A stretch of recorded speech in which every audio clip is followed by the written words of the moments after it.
Is it actually a new death battle or them tripping? Hey! The fastest and furriestest of the Looney Tunes. Tomcat, the powerhouse. So first off, just want to say this right now. Do I like making fictional things fight each other? Yes. Is that why I have a power scaling wiki? Yes. Is this literally what my entire brand is? Yes. Do I like fights, combat, and a little bit of goofiness? No. Now, I'm going to be completely honest here, right? Tom, you suck at trying to catch Jerry, but you actually are able to compete with him. Wile E. Coyote, I don't think you ever really get in it and throw them hands, so I'm gonna need to see some feet. House Pussycat from Tom and Jerry. The fans voted for it, and we're here to deliver. He's Wiz and I'm Boomstick. And it's our job to analyze their weapons, armor, and skills to find out who would win a death battle. In tales told over a shimmering campfire by the tribespeople of North America, there was no figure so cunning, so bold as Coyote. To the Miwok, he was a Prometheus who stole fire from the heavens to give to humanity. To the Sewetmuk, he was a foolish trickster who could die and return to life. And to the Is that Brothers actually his lore? he's just a poor dumb schmuck who can't catch a break. To this day, the great Coyote stalks the American Southwest, hunting his indefatigable prey, the Roadrunner. I didn't realize that he And was the actually slaughtered like Wile the E. mythological Coyote one. I is thought he driven was by a ruthless just a regular. entrepreneurial spirit. Yeah, I mean, and it drove him she was straight Team off a Force, cliff. she doesn't matter He'll that much. chase that bird-shaped happily ever after to his own inevitable undoing. Such is the lot of the common man. You might not expect it from an anthropomorphic canine Job, but Wile E. was born the son of world-famous hunter Cage E. Coyote. His father raised him from infancy to hound his avian adversary, and forbade him to speak until he tasted victory.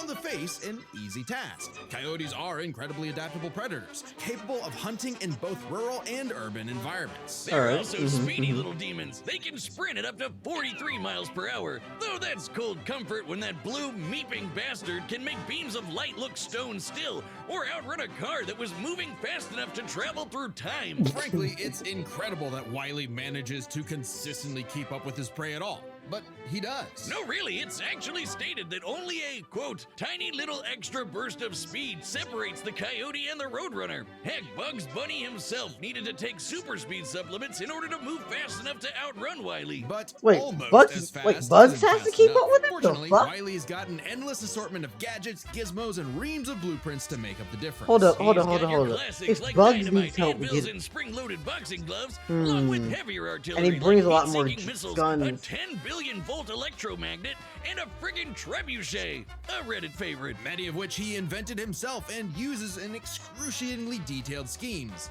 that inevitably go awry. Despite being a self-described super genius, Wile E. has an officially measured IQ of 3. That's Dang. the same IQ as a cactus. Okay, the test results were fake, but he's still an idiot. So why not let a soulless corporation do the hard work for him? Acme sells any product that you can imagine, and Wile E. is their most devoted customer, contributing up to 99% of its multi-billion-dollar revenue. Thanks for the inherited wealth, Pops. Oh, don't worry, I'm spending it all in one place. He's got Hold an it. Acme Book of Magic, Acme Clonomatic. Give me a second. I gotta take a phone call.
Alright, cool. I'm back. Sorry, I had a phone call.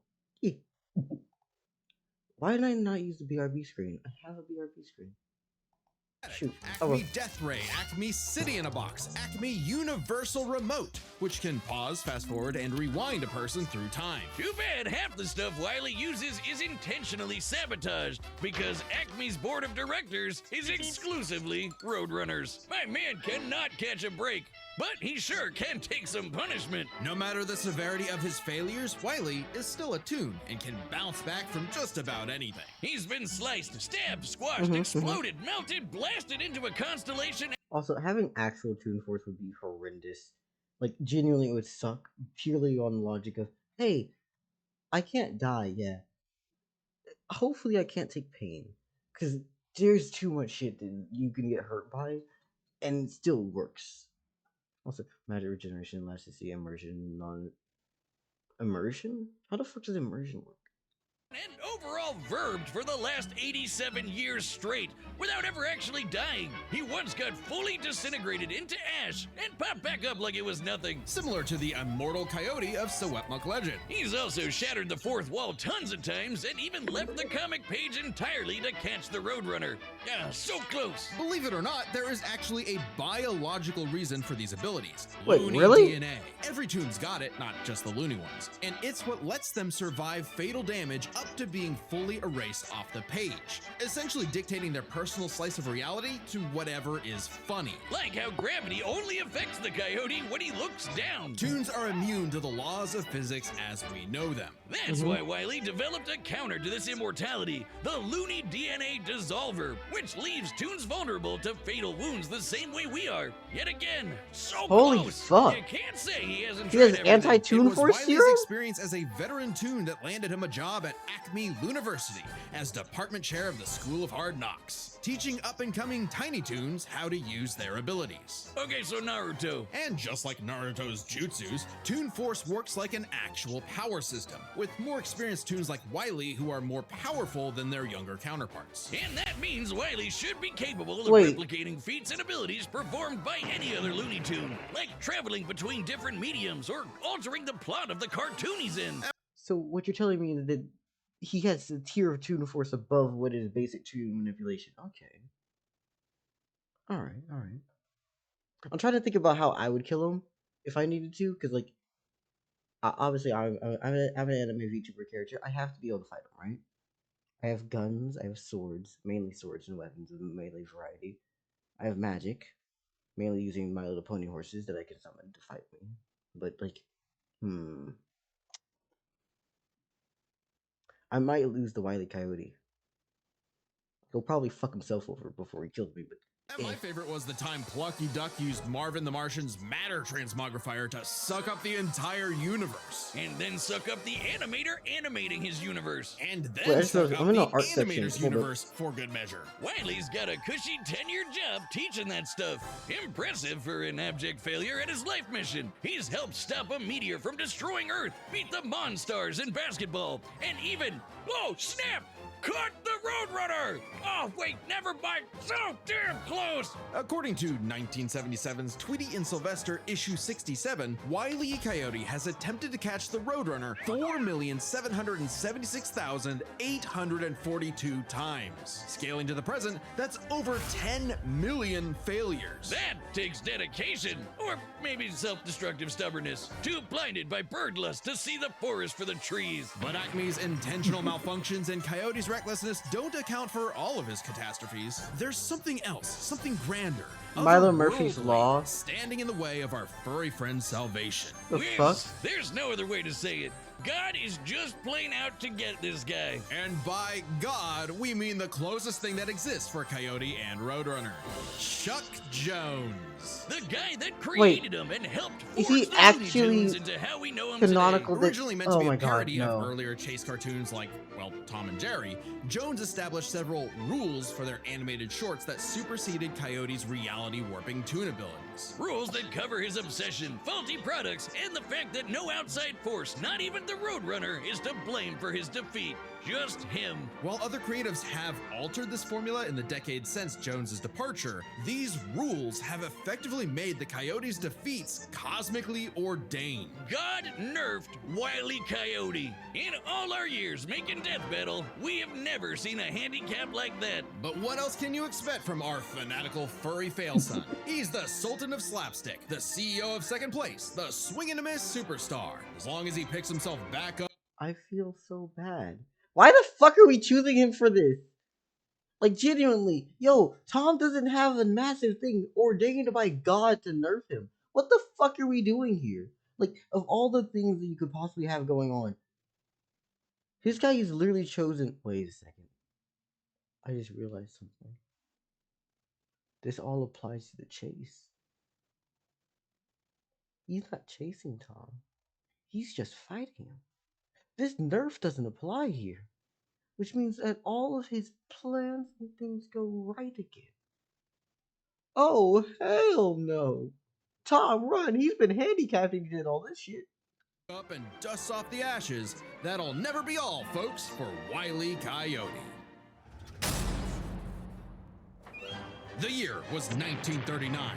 War raged in Europe between the British Tommies and the German Jerrys. As the beleaguered English made their miraculous escape from the German encirclement off the coast of Dunkirk, one might have called the battle a game of cat and mouse? Oh wow, is that actually where their names come from? I'm looking this up. Regardless of their names' origin, William Hanna and Joseph Barbera's infamous cat and mouse duo became the undisputed kings of slapstick comedy. The formula is simple, and we all know it. Tom Cat chases Jerry Mouse around the house. Brutal, bone-shaking, I felt that in my balls. Violence ensues, and Tom is reprimanded by Mammy Two Shoes. Who is, let's say, very much from the 1940s. And if you're like me, all you wanted to see was Tom wipe that smug smirk off that little rat's face. Despite my well-documented hatred of cats, even I've got to cringe at years of propaganda to convince us to side with the filthy, flea-ridden rodent over man's second best friend.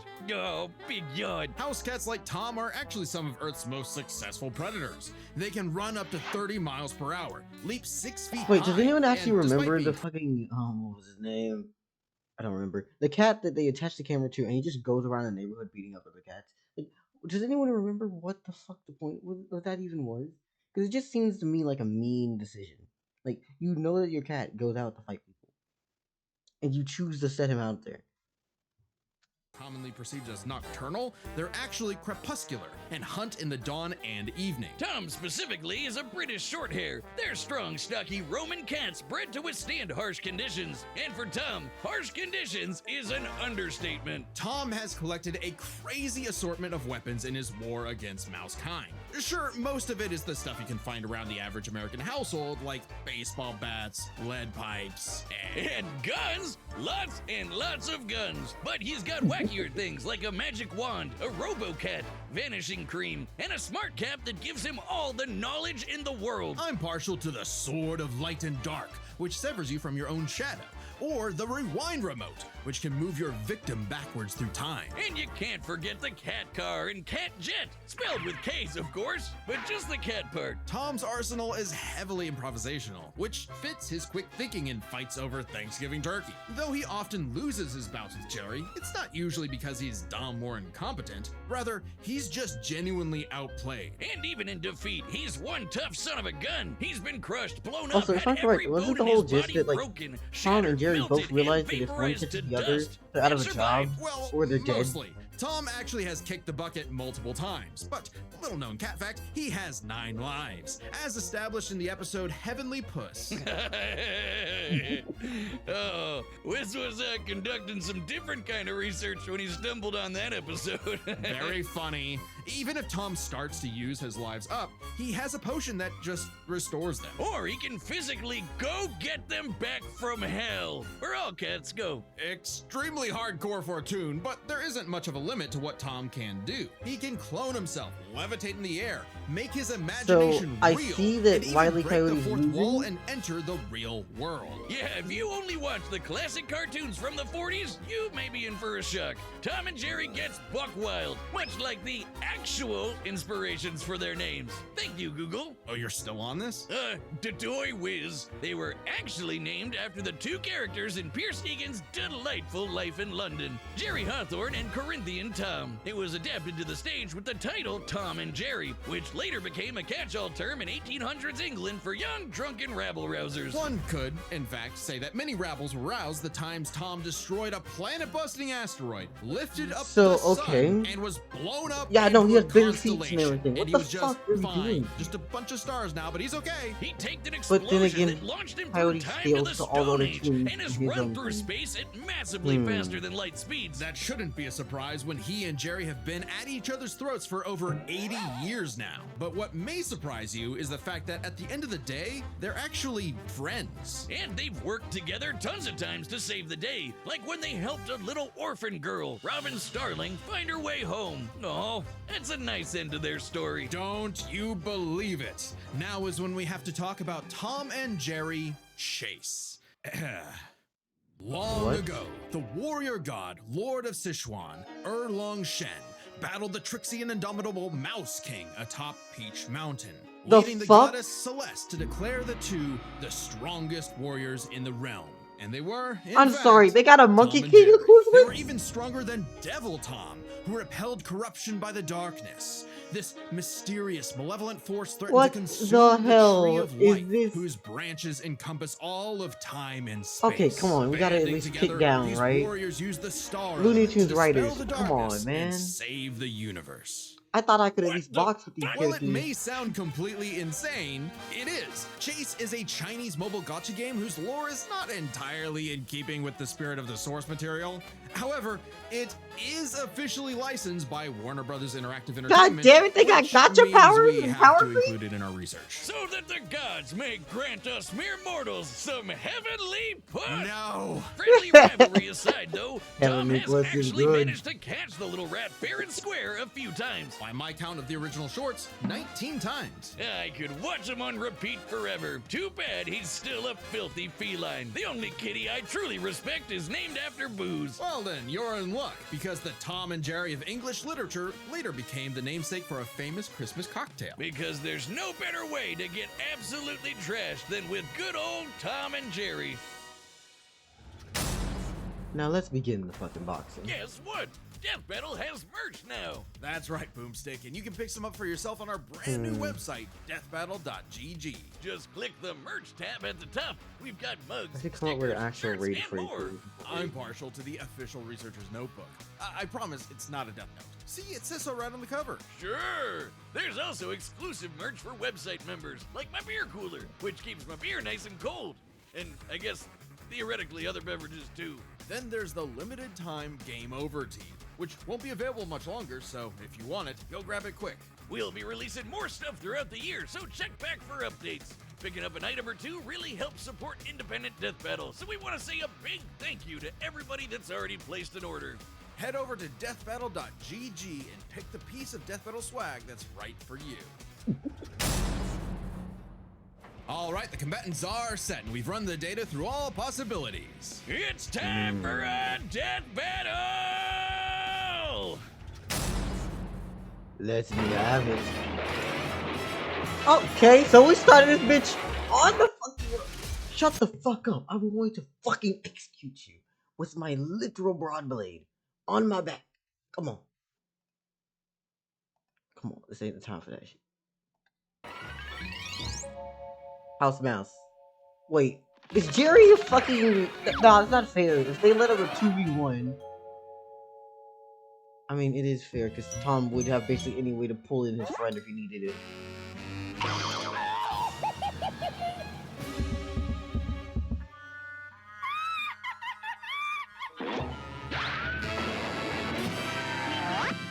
Ah, okay, I see. So they both fuck up each other's time. Canis Schmuckus. I love the animation.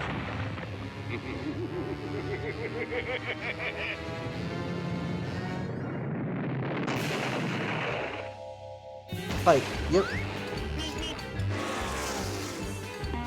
You foolish furball, you cost me my dinner.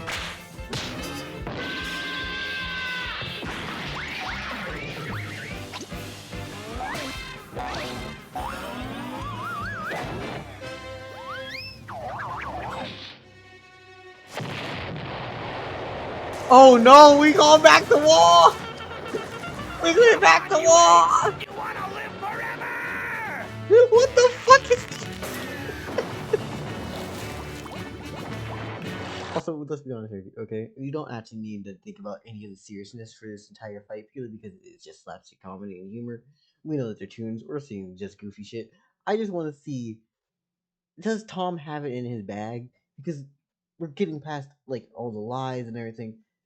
Coyote seems to have more experience than the 2-Force era, at least, you know?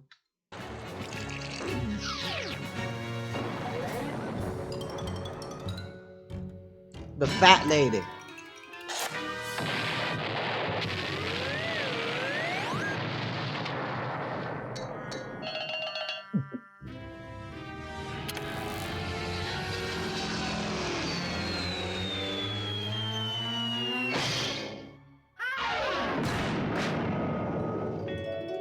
One, two, three, four, five, 6, 7, 8, 9. Get back here.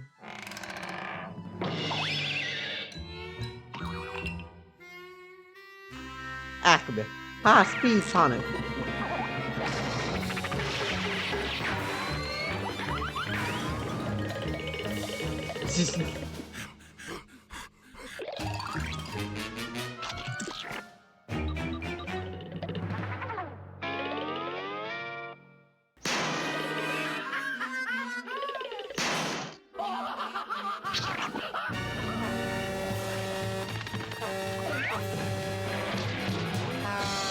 Of course, and now we're breaking the fourth wall and they're running out of it. Okay, fuck it. Also, why the hell are they using bright mode?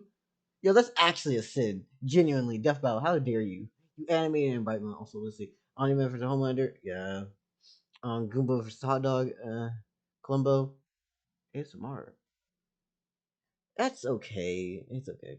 Benson Senior versus Chad James. I don't know who the fuck those people are. Thor just got faster. Needs scaling. Waking all your friends to your list debauchery. Alright, alright. And Wile Coyote reacts to his own death battle. We're going into his own death battle, aren't we? No? Great. Should have seen that coming.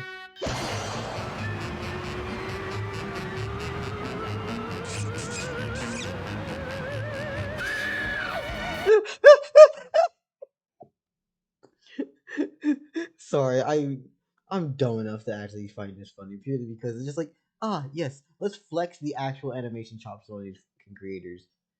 And I think that's beautiful, man.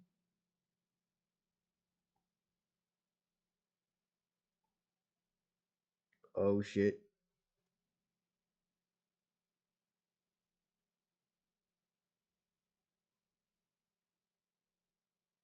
Yeah, no, I think this is fucking beautiful.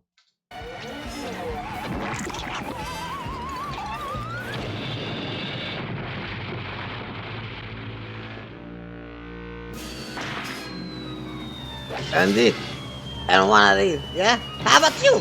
See how you like it.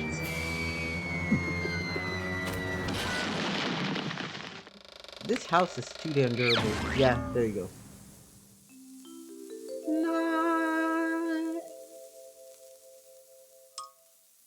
Shit, that worked? Wile E. Coyote, super genius.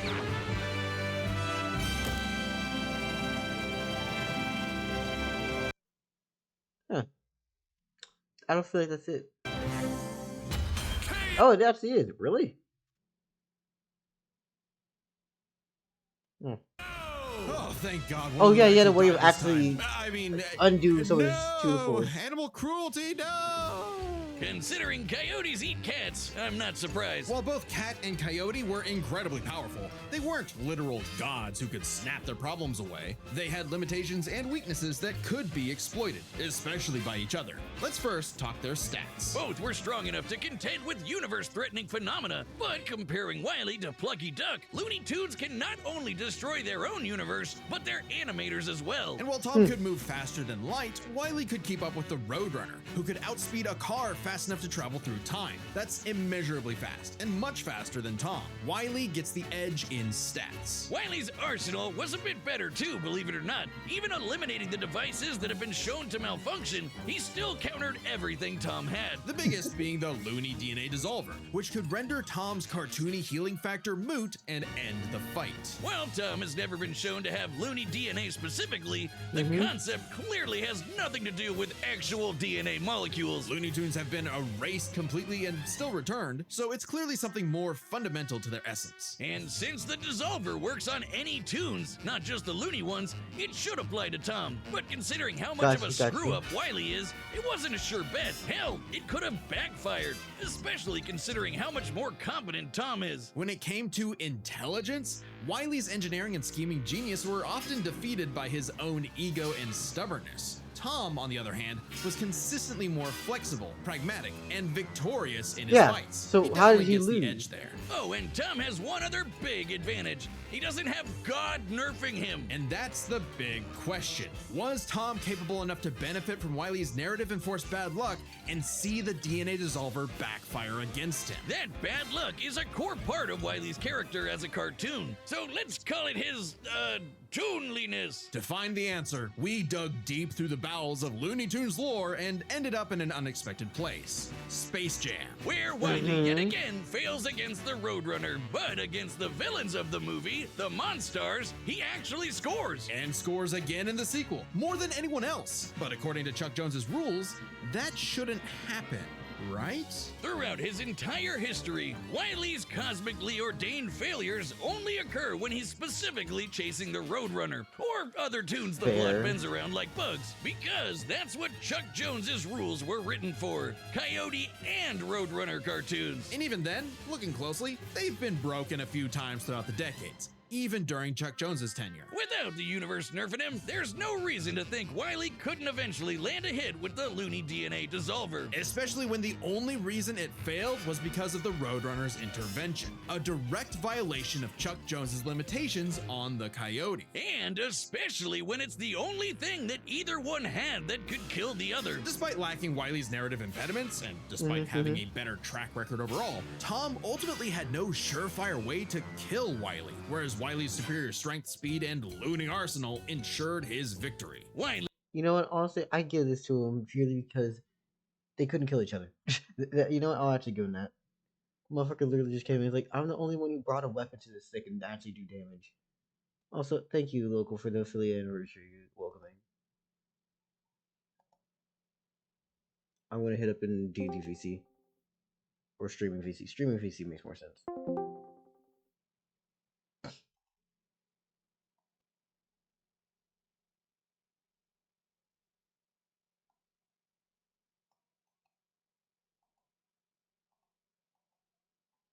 We're gonna take this here, here.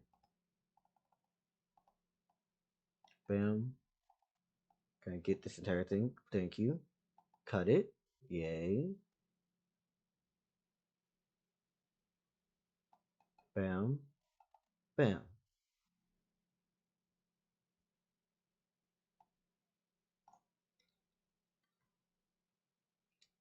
And session 22. I'm sorry if I wasn't around by the time that you actually said that, and you may be completely fucking gone by now. Who knows? Alright, 22, there. We'll post it. Wait, did I actually post? Oh, I did. Okay, thank goodness. I was gonna say, imagine if I closed the tab before it did post at all. Alright. Probably makes sense here. I get you.